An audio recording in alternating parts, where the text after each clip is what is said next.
Your cars are the stars. Cajun Classic Cars TV. Get it now.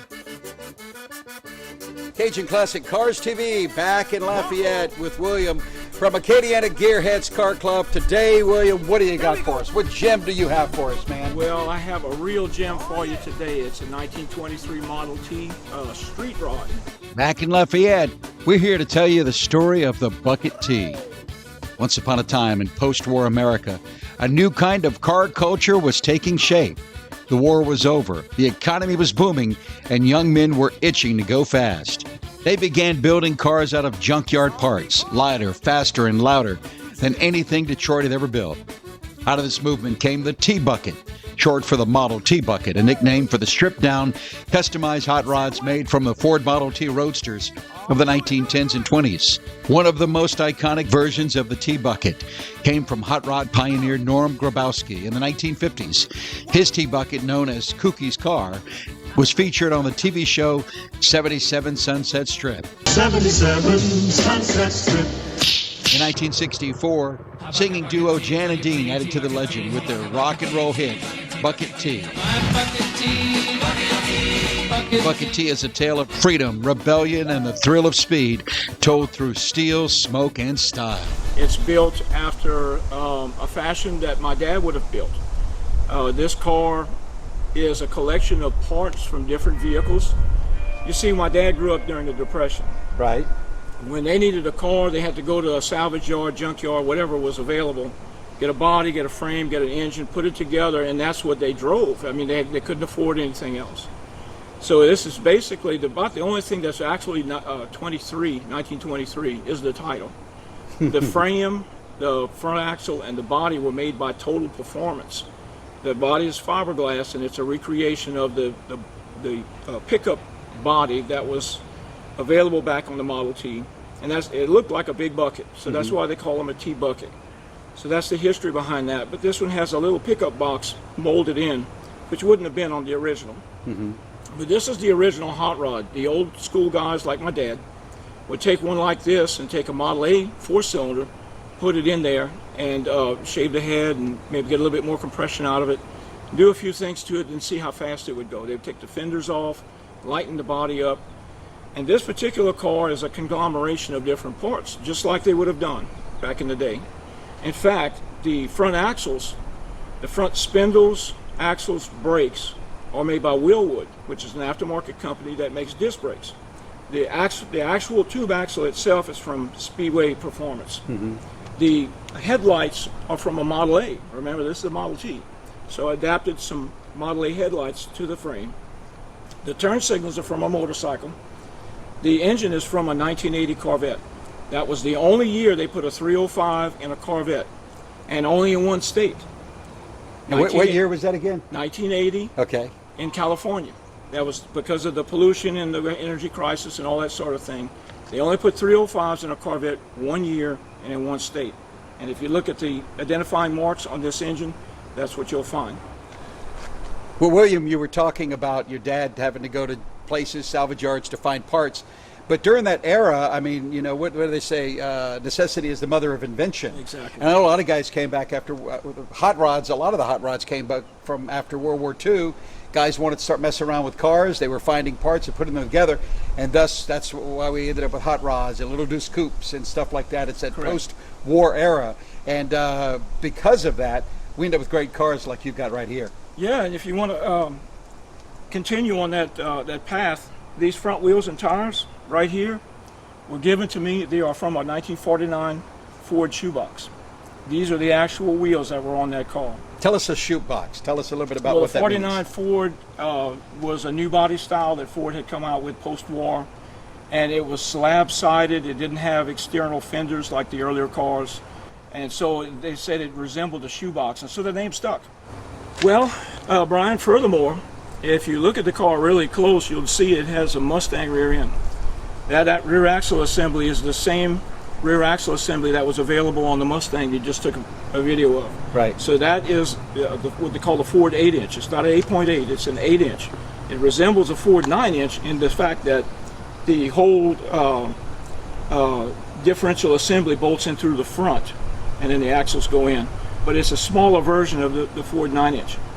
And if you look close, you'll see that that's not a Ford bolt pattern on the wheels. Those wheels and tires come off of a Chevy S10 with adapters. The tail lights are from a 38 Ford, and if you look real close, you'll find that the shifter in there is a fireplace poker. So everything that my dad would have done to build a car back in the day, this is how it came out. The original interior in this car that when it was delivered to me had a cardboard backing. All of the upholstery was tacked to cardboard, and the cardboard was tacked to the car. So everything that you see in the interior right here is what I did about a year ago to refresh the interior. The car originally had a tall windshield with the strut rods, and so this one was available from Speedway, and it's a lot shorter. It's a little bit more aerodynamic, although I do get wind in my face because of this. But anyway, it's a little bit more sporty than what the original had before. The exhaust tips on these headers, there's no mufflers on this thing at all. The exhaust tips are actually from a pickup truck. You'll see these chrome tips on some of these hot rod pickups that you see around. These were available at Pep Boys, and they're the same diameter as the headers. And the headers and the tip are joined with a stainless band that I found on eBay, and it works perfectly. And I don't have to worry about rust because it's stainless. The original owner, I bought a rolling project.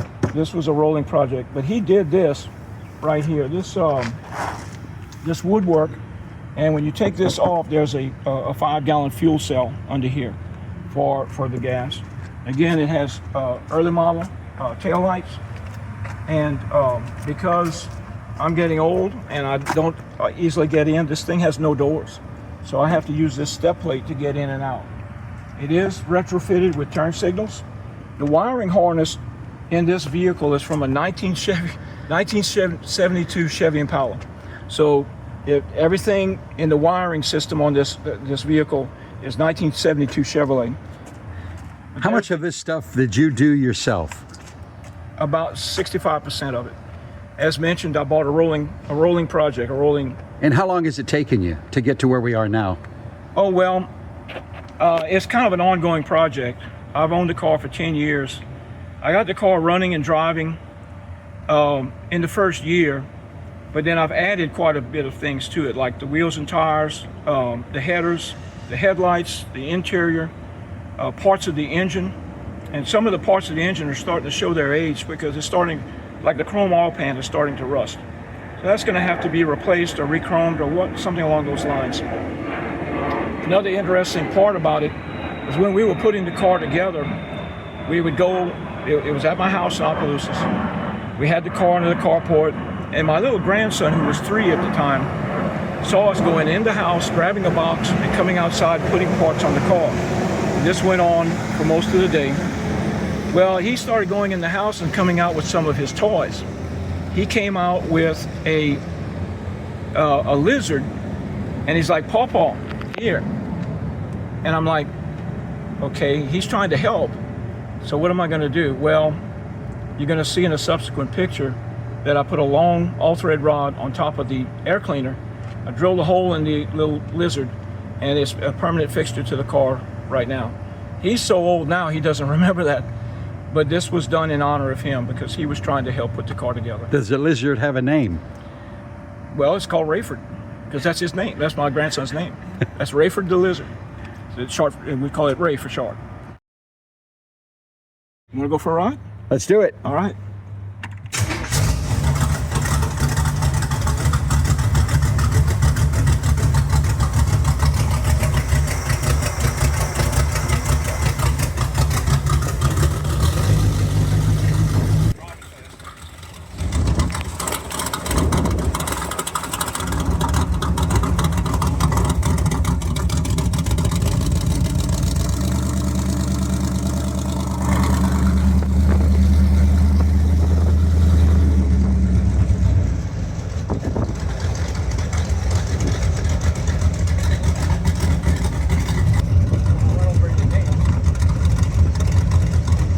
As fun as this car is to drive around in, you could certainly overlook the bugs that might get in your teeth.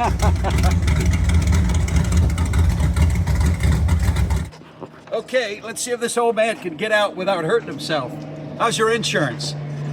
Well, you'll have to go back on the store and locks insurance.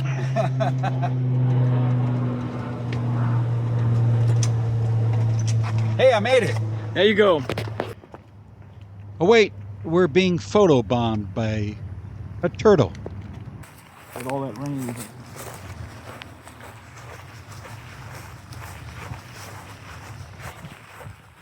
All right, go home. Go home, you. Oh, he's hiding. William, thanks a lot, man. Oh, yeah. William with Acadiana Gear Heads. He's got a couple more cars that I'm excited to show you guys, so stay tuned.